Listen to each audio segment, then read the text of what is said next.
Everyone in my area was living in fear. For weeks, a masked robber had been breaking into houses at night. He never killed anyone, but people were beaten, threatened, and traumatized. Phones, money, electronics. No one felt safe anymore. One afternoon, the police came to my house.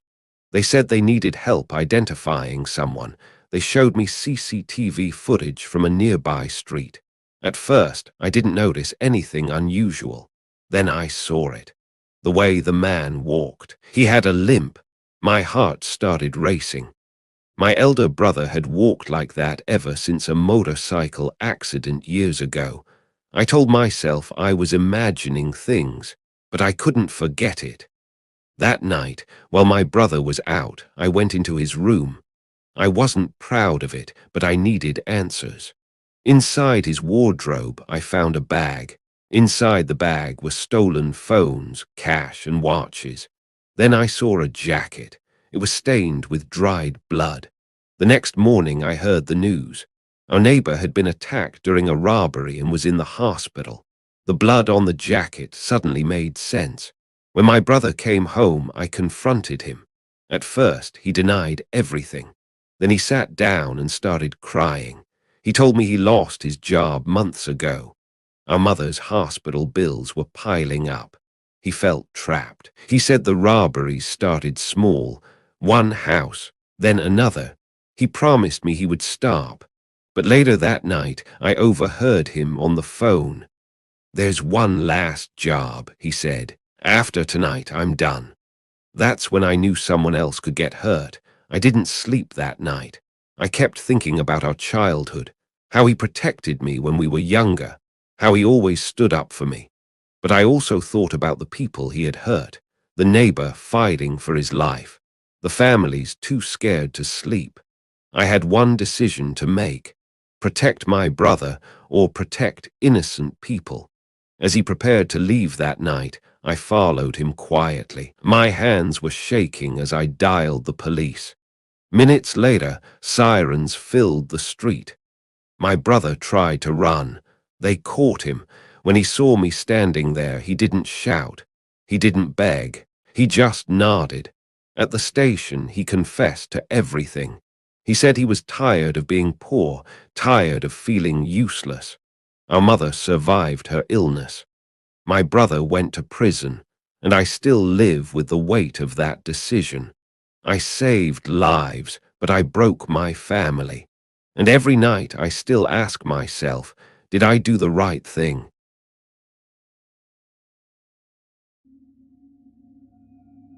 We thought we found the perfect nanny, but our hidden camera caught her doing something that had nothing to do with our baby. Her name was Alina. She had glowing references, and our daughter loved her instantly. For months, our house felt lighter. She was punctual, she cooked, and she never complained. But then the small things started happening. I'd find my jewelry rearranged, or the smell of a perfume I don't own lingering in my bedroom. My husband said I was being paranoid, but I couldn't shake the feeling that someone was watching me, not the baby. So I installed a camera, not in the nursery, but in our home office. That night I opened the app. I expected to see her checking her phone or maybe taking a nap. Instead, I saw Alina sitting at my desk. She wasn't looking for money. She was wearing my clothes and she was holding my passport. I zoomed in on the screen and realized she wasn't just looking at my ID. She was practicing. I didn't confront her right away. I had to be smart. The next morning, I pretended everything was normal. I kissed my daughter goodbye and told Alina I'd be late coming home. Instead, I drove to the agency that hired her. I walked in and gave them her name. The manager looked at the screen, then looked at me confused. "Ma'am, we don't have an Alina registered here," he said. I showed him the photo of the woman in my house. His face went pale. "That's not Alina," he whispered.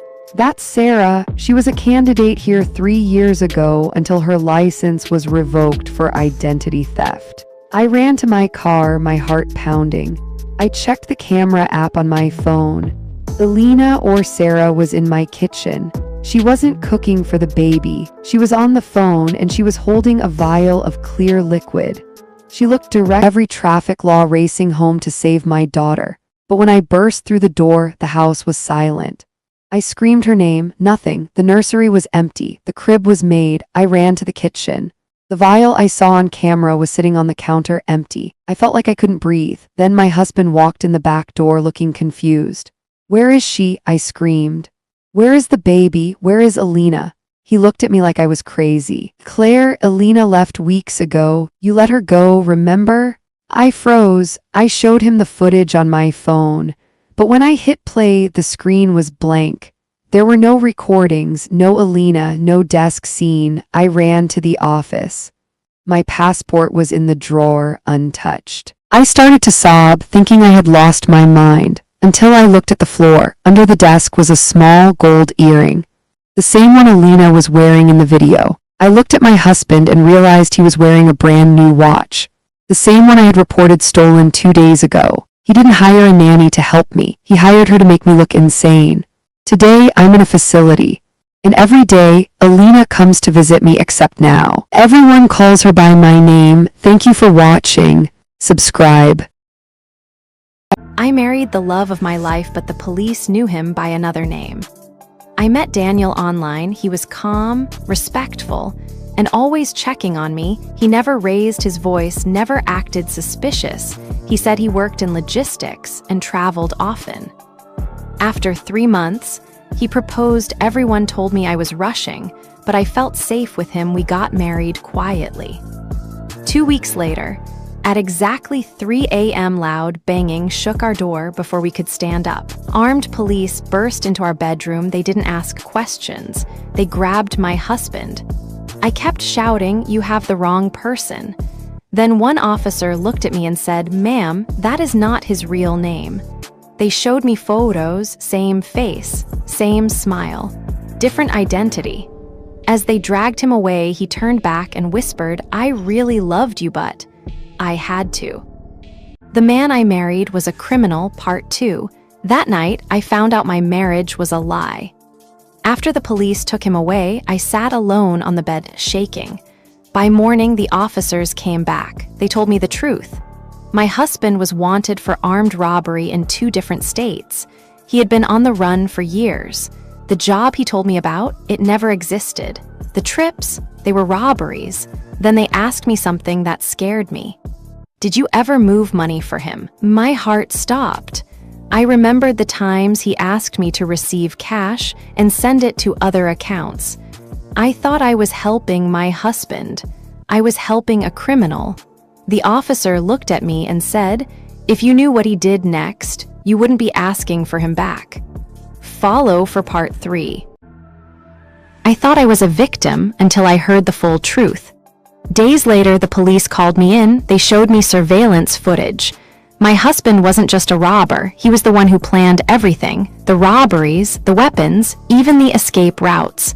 Then they showed me messages, voice notes, bank transfers. My name was everywhere. I felt sick. I had helped him without knowing. But the worst part came last. The officer said, "He didn't marry you for love." My heart shattered. He married me because I had clean records and a trusted name. The charges against me were dropped. He was sentenced to life. Today, I wear my ring no more, and I trust no one the way I trusted him. Would you forgive him? Don't forget to like and subscribe for more videos.